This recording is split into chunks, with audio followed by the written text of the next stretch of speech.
Bueno, muy bien. Histología. La palabra histología, ¿qué significa? Significa histo, quiere decir tejido. Logo quiere decir tratado o estudio. La histología es lo que los va a diferenciar a ustedes de esto. Ustedes saben que la medicina, han estudiado en antropología, la medicina tiene 3 periodos en la historia. El primer periodo, que es la medicina mágica, que fue el periodo más grande, desde que se originó el hombre hace unos 50.000 años hasta aproximadamente el año 400 antes de Cristo. La medicina fue del tipo denominado medicina mágica, o sea, 50.000 años de duración tuvo esa medicina mágica. En esa medicina mágica no se sabía anatomía ni histología, no se había todavía descubierto el microscopio y tampoco se les había ocurrido estudiar los órganos. No tenían ese concepto de órganos, porque ustedes saben muy bien que la enfermedad se consideraba que era por los dioses. Los dioses te mandaban una enfermedad, los dioses te la curaban. Y toda la medicina consistía en rituales, como este que vemos acá, donde la curación venía a través de sacrificios, a través de oraciones, a través de sufrimientos como estos, porque no había ningún concepto ni siquiera de los más básicos. Siguiente diapositiva, pasame. Ahí está. Los primeros conceptos de la medicina están acá, escritos. Los primeros conceptos de esa medicina mágica están ahí. Esto es el famoso Código de Hammurabi, donde están escritos en esta piedra enorme, están escritos los primeros conceptos acerca de esa medicina mágica.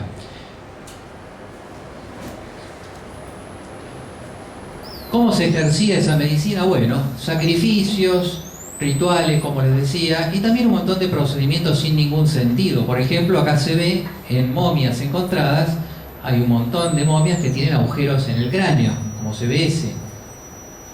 Ahí tiene un agujero, parece que fuera hecho por un hacha, una cosa así. Esto está hecho con la persona viva, porque obviamente no había anestesia. No es en un cadáver, se ha estudiado, hay miles de cráneos con estos agujeros, porque los médicos brujos, ante ciertas enfermedades que no podían explicar, buscaban la explicación adentro de la cabeza de la persona. Entonces le hacían un agujero en la cabeza, lo agarraban entre 4, un agujero en la cabeza y revolvían ahí un poco adentro a ver si encontraban el mal. Y después el paciente se moría, o sea que estaba muy maldecido, porque a pesar de que le revolvimos toda la cabeza para sacar el mal y sacamos un montón de cosas grises de adentro de la cabeza que son el mal, el paciente se murió. Entonces, esto era lo que se hacía en la medicina, no tenía ningún sentido, no se sabía ni lo que era el cerebro. Siguiente. Bueno, esto pueden ser ustedes si no aprenden histología ni anatomía. Pueden aspirar a esto, médico brujo. Pueden ser el chamán de la tribu donde ejerzan. Este médico no tiene ninguna idea de los conceptos anatómicos, histológicos básicos y menos de lo que sigue después. La medicina es como un edificio que se construye sobre la histología y la anatomía. Eso es el cimiento del edificio de la medicina. Sin eso no hay fisiología, no hay farmacología, no hay patología, no hay medicina interna. Sino está la base, que son estos 2 enormes ladrillos, que son la histología y la anatomía. Pásame la siguiente. La terapéutica en aquel momento era también totalmente al azar. Se decía cualquier cosa y se hacía cualquier cosa.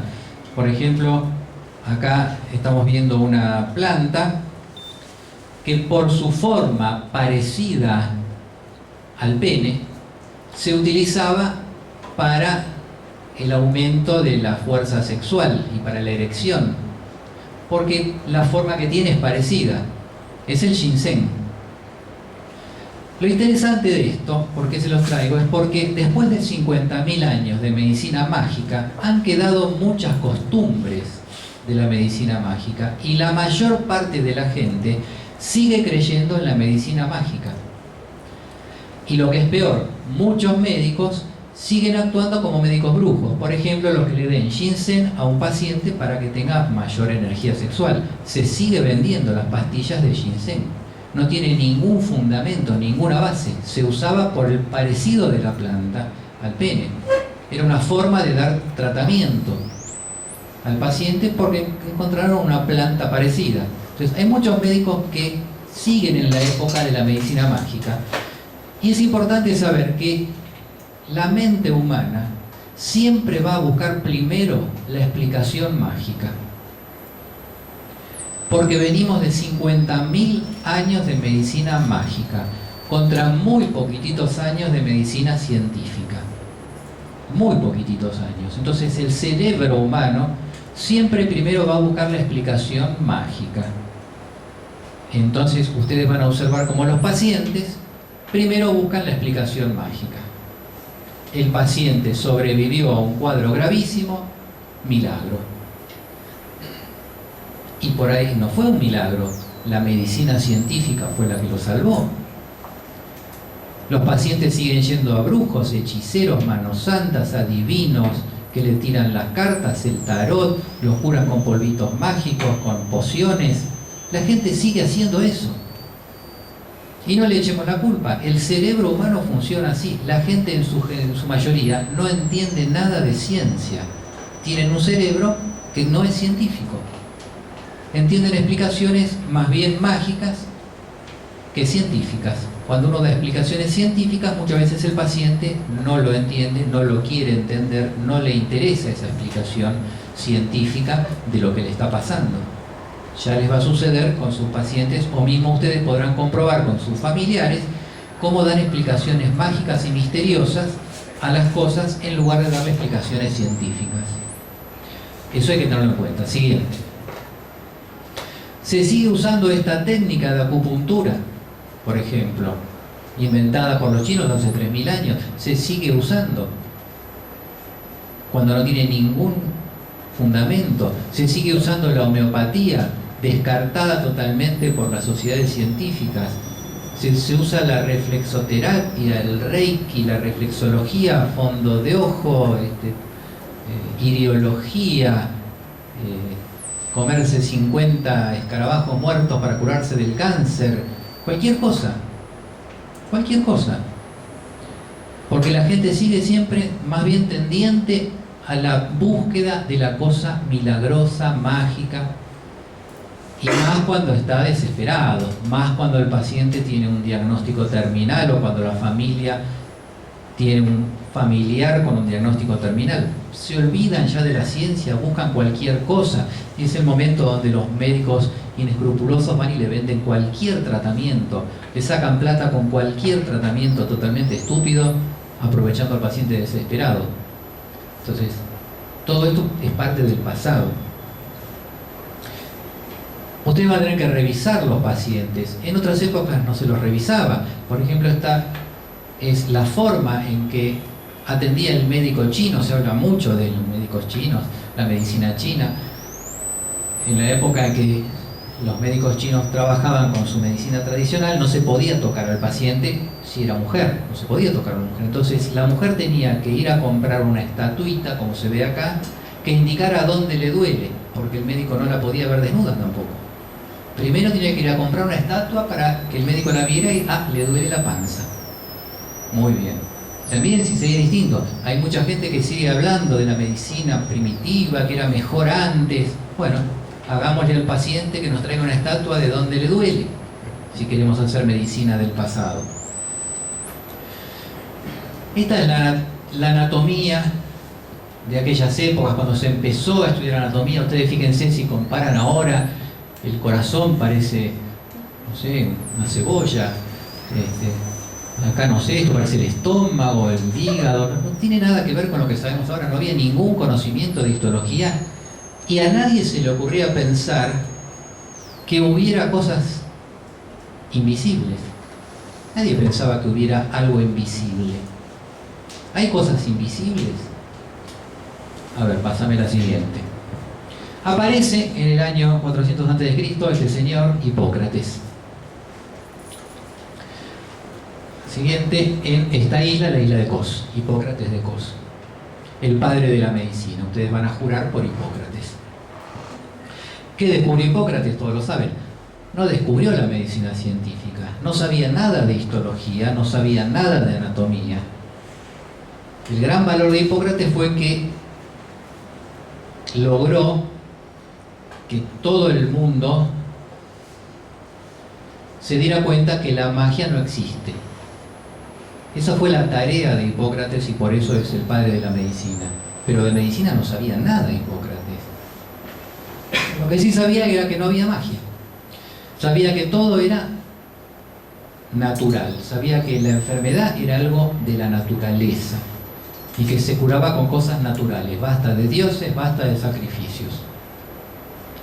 Pero si yo me tuviera que atender hoy con Hipócrates, el padre de la medicina, me mata seguro. Tenía la menor idea de lo que es la medicina actual. Acá estamos viendo a Nerón, que está tratando de averiguar de dónde nació, por eso está partiendo al medio a la mamá Agripina, para ver de dónde había nacido. No se sabía ni eso tampoco, no se sabía de dónde salían los bebés.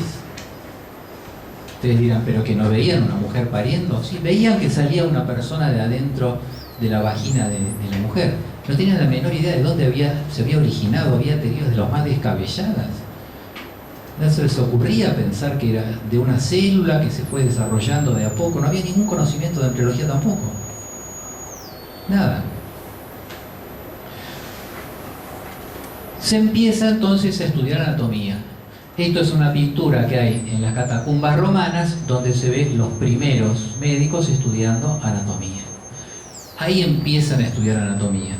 La anatomía nace más o menos en la época de Galeno, un poco antes. La anatomía tiene, diríamos que casi unos 2000 años de antigüedad. La anatomía ha cambiado poco. Ustedes podrían estudiar anatomía perfectamente por el Testud original, que tiene 2 siglos, y es exactamente lo mismo que un libro de anatomía actual. Exactamente igual. La anatomía no cambia. Hace mucho tiempo, hace siglos que no cambia. No se descubre nunca nada nuevo, salvo Adrián Barceló, que descubrió la 5ª cavidad cardíaca y salió en los libros de todo el mundo. El corazón tiene 5 cavidades, no 4, lo descubrió él. Es algo medio revolucionario, pero ya está en los libros. Y después, pregúntenle a él cuándo se descubrió algo de anatomía. Nunca se descubre nada. Se estudia con los ojos. Y en base a eso se ejercía la medicina. Ahí tenemos teorías de dónde salen los bebés. Son personas chiquititas que salían así. No tenían idea ellos del desarrollo embriológico. Eso se descubrió hace muy poco, muy poquitito tiempo. Anatomía de la mujer. No entendemos bien ahora qué son estos órganos tan extraños. Pero esta era la anatomía de la mujer de principios del milenio pasado. Y así siguió la medicina hasta el siglo XV, fin de 1400, principios de 1500. Así siguió la medicina. Lo único que había era anatomía y todo lo derivado de la anatomía. Los tratamientos eran todos quirúrgicos, cirugía para todo el mundo, porque la cirugía es un derivado directo de la anatomía. Yo veo una pierna fracturada, la enderezo, le pongo un yeso. Veo un órgano que le atravesó una flecha, lo coso. Veo una herida, la coso. Anatomía y cirugía son 2 especialidades absolutamente unidas. El que quiera ser cirujano de ustedes tiene que estudiar anatomía mucho más a fondo que los demás, porque van a utilizar la anatomía en su práctica cotidiana muy a fondo. Los tratamientos eran anatómicos.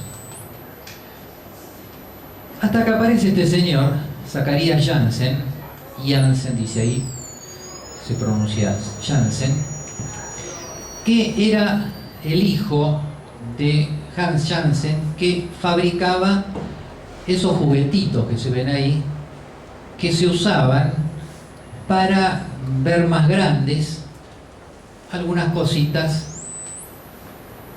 que hubiera en la tierra. Un pedacito de pasto, con eso se ve más grande. Los usaban para mirar también a lo lejos las iglesias. Si ponían un bichito chiquitito se veía grande. Es el microscopio. Lo inventa este señor, Zacharias Janssen. 1595. No tenía ni la menor idea de la ciencia, que no se había inventado en ese momento. No existía ni la histología ni todos sus derivados, la patología microscópica y todo lo demás. Pero inventa ese microscopio. Era ese que está ahí, era un tubito con dos lentes, una en cada extremo. Este Zacharias Janssen era un estafador, vendía monedas falsas, nadie le creía nada de lo que decía. Inclusive hay quienes dicen que no lo inventó él, que lo robó, pero en los libros quedó para la historia como el que inventó el microscopio. Este es el inventor del microscopio.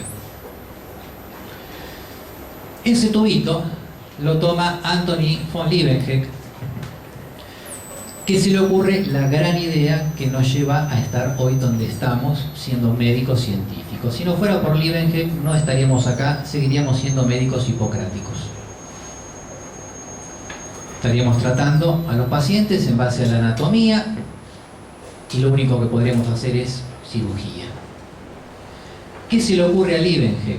Leeuwenhoek no inventó el microscopio, construyó 400 microscopios. Pero lo que se le ocurre a Leeuwenhoek es la idea genial. La medicina va cambiando por ideas geniales, no por pequeñas cositas. La medicina avanza muy lentamente hasta que a alguien se le ocurre la idea genial. Ahora hace mucho que no hay ideas geniales, hace muchos años. Piensen que en la historia hubo 3 veces solamente ideas geniales. La idea genial de Hipócrates, que decía que la enfermedad no es por los dioses, sino que es por algo que está fallando en la naturaleza de la persona. Eso fue una idea genial, cambió la historia. Tardó 50.000 años en aparecer Hipócrates. Después vino este señor que cambió la historia. Porque ¿qué fue lo que descubrió este señor? Anthony von Leeuwenhoek.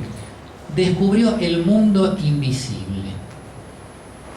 Él, con ese tubito que había inventado Janssen,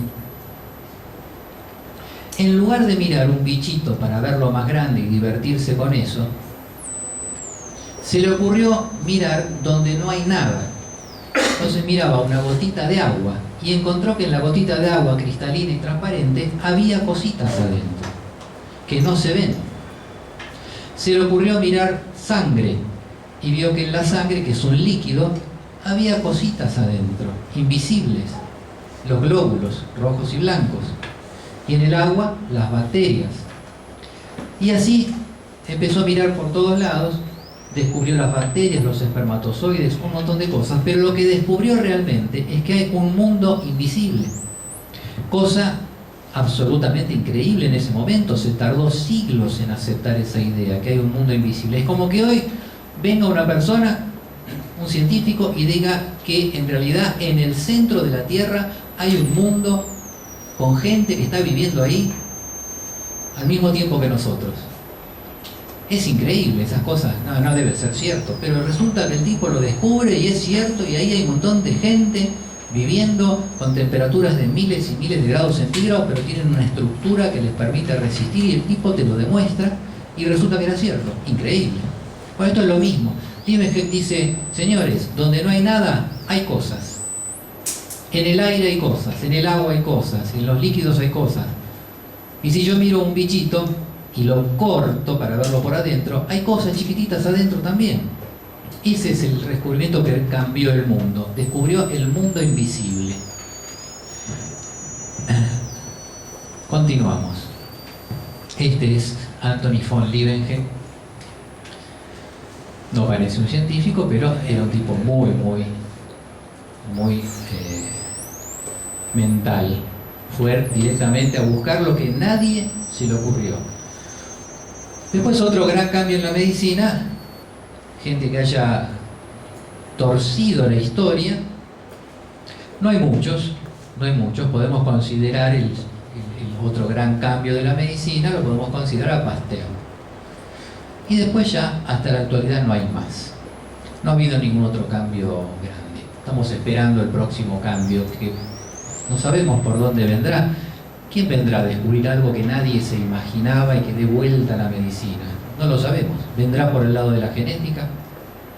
¿Vendrá por el lado de la medicina atómica? No lo sabemos, no hay pista. ¿Vendrá por el lado de la medicina regenerativa? Es una punta que está apareciendo ahora. Medicina regenerativa. Parece un milagro eso, pero hay gente que lo está estudiando seriamente. En América Latina el principal estudioso del tema es Adrián Barceló, justamente, que dice que con una célula sacada de la misma persona se puede reconstruir cualquier órgano. Es milagroso. Pero bueno, es una especialidad de la medicina regenerativa. ¿Vendrá por ese lado la curación de las enfermedades? ¿Vendrá por el lado de la genética? Hace unos años pensamos que era por el lado de la genética, que se iba a curar todo. El cáncer y demás cosas. Hoy hay gente que dice que no va a venir por el lado de la genética, que va a venir por el lado de las células madre, de la medicina regenerativa. Parece ser una cosa muy poderosa. No sabemos. Y después no hay más revoluciones de la medicina, lo que se llama cambios de paradigma. Conocen el término de Kuhn. Cambios de paradigma. No ha cambiado más. Sigamos a ver qué tiene que ver la histología con esto. Este es el microscopio de von Leeuwenhoek. Otra. Después ya aparecen los microscopios más sofisticados que también fabricó Leeuwenhoek, fueron mejorando muy poquitito. El microscopio actual que van a usar ustedes en el práctico es más o menos como ese, no ha cambiado nada. En los últimos siglos, esto se inventó 1600, o sea, hace más de 400 años y no ha cambiado nada. Sé que podríamos usar un microscopio, de hecho tenemos acá en el museo microscopios de hace 200 años. Funcionan perfectamente bien y se ve exactamente lo mismo. Se ve ese mundo invisible. Siguiente. Más microscopios. Bueno, un poco la historia de Leeuwenhoek, que no era un científico, pero el descubrimiento que hizo fue tan grande que lo reconocieron. Fue la única persona que no era de la realeza inglesa, la única que entró en la Royal Society de Londres, porque nadie le creía nada, porque no era de la realeza, solamente los miembros de la realeza podían escribir libros o descubrir cosas. Él fue el primero. Otro. Bueno, las cosas que descubrió, que no las entendió, pero las descubrió, analizó todo, analizó el esperma también, y encontró unos animalitos ahí, en el esperma. Le puso espermatozoides. Zo quiere decir animal, la terminación oide quiere decir parecido. Encontró en el esperma cosas parecidas a los animales, espermatozoides. ¿Para qué servían? No tenía la menor idea y se tardó siglos en saber para qué sirven los espermatozoides. No se daban cuenta que el hombre y la mujer se juntan, el hombre eyacula en la vagina de la mujer y la mujer se embaraza. No se daban cuenta. No tenían ni idea para qué servía eso. Otra. Tuvo que aparecer Robert Hooke con el microscopio de Leeuwenhoek y descubrió la célula, como ustedes saben, y ahí a Leeuwenhoek le empezaron a creer porque Hooke decía que Leeuwenhoek sabía lo que estaba diciendo, entonces lo apoyó para que él entre en la sociedad de Londres. La célula, otra. Algunos dibujos donde empiezan a darse cuenta, estudiando el cuerpo humano, y acá viene la parte de la histología, empiezan a darse cuenta que los órganos que se estudiaban ya muy bien en anatomía y que ya estaban escritos en el siglo XVI, los grandes tratados de anatomía de Humani Corpori Fabrica y demás tratados, ya estaban escritos, pero empiezan a darse cuenta, gracias a este descubrimiento, que en esos órganos Si se miraba con ese instrumento que es el microscopio, se veía adentro también un mundo invisible. Ahí se descubre, gracias por ejemplo a Malpighi, que fue uno de los grandes descubridores en histología, ahí se descubre que el organismo humano, y todos los animales y vegetales también, está formado por piezas más chiquititas que no se ven a simple vista. Y recién fue entendiendo esas piezas chiquititas que se empezó a entender cómo funciona el cuerpo humano. Con la anatomía no se entendía cómo funciona. Con la anatomía se sabía cómo era el hígado, pero no se sabía cómo funcionaba el hígado. Se sabía cómo era el intestino, pero no se sabía cómo funcionaba el intestino. La medicina pasó a ser de medicina anatómica a una medicina microscópica. Se empezó recién ahí a entender. Se fue avanzando después, ya siglos después se inventa el microscopio electrónico y la medicina pasa a ser lo que hoy en día es la medicina molecular. Hoy en día podemos ver hasta las moléculas. Entonces, podemos saber en un paciente qué es lo que pasa con su órgano. Por ejemplo, tiene hepatitis. Podemos saber qué pasa anatómicamente en el hígado. Lo vemos grande, lo tocamos y le duele. Nada más. Con la histología podemos ver qué pasa con las células. El problema está en las células del hígado, en los hepatocitos, gracias al microscopio. Pero después con los microscopios electrónicos y los análisis moleculares que vamos a mencionar, se sabe qué es lo que pasa con las moléculas de la célula del hígado. ¿Por qué el hígado no funciona? La explicación hoy en día está en las moléculas. Estamos en la era de la medicina molecular. Está en las moléculas. Cuando yo veo un paciente, tengo que ver un conjunto de células y tengo que descubrir cuál es la que anda mal. Imagínense hace miles de años, viene una persona acá que la atendamos entre todos nosotros. Supongamos que somos médicos brujos, esta es la tribu.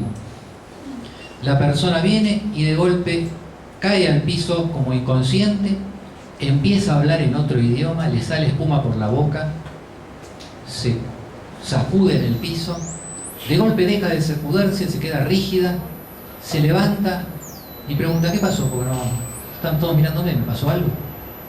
Imagínense esa escena, época de los médicos brujos. ¿Qué dirían que tiene ese paciente?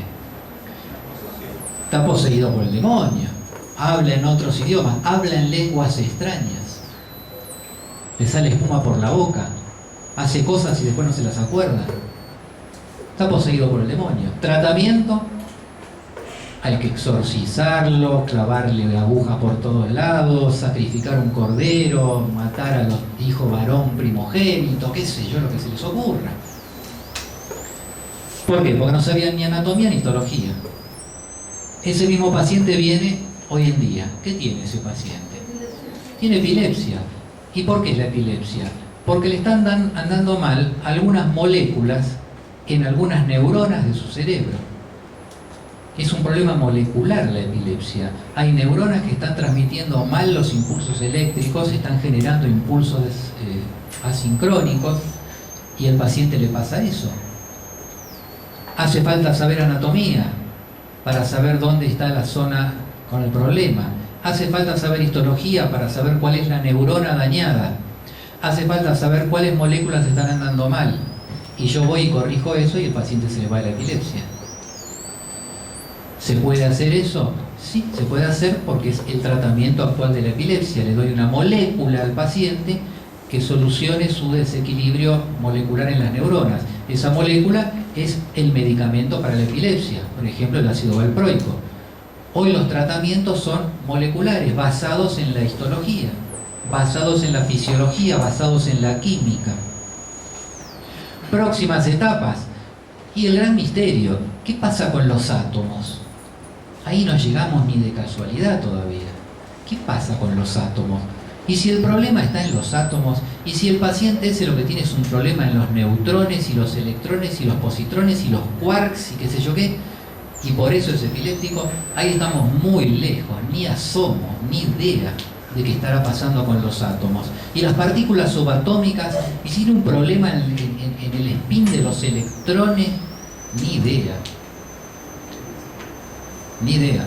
Ahora estamos en la etapa molecular. Entonces, para llegar a ser médicos moleculares, que es lo que hoy en día todos tenemos que ser, ver un paciente y entender qué le está pasando a nivel molecular, tenemos que saber histología. No hay otra solución. Si no, seguimos siendo médicos brujos. ¿Entienden? Bueno, hasta la próxima.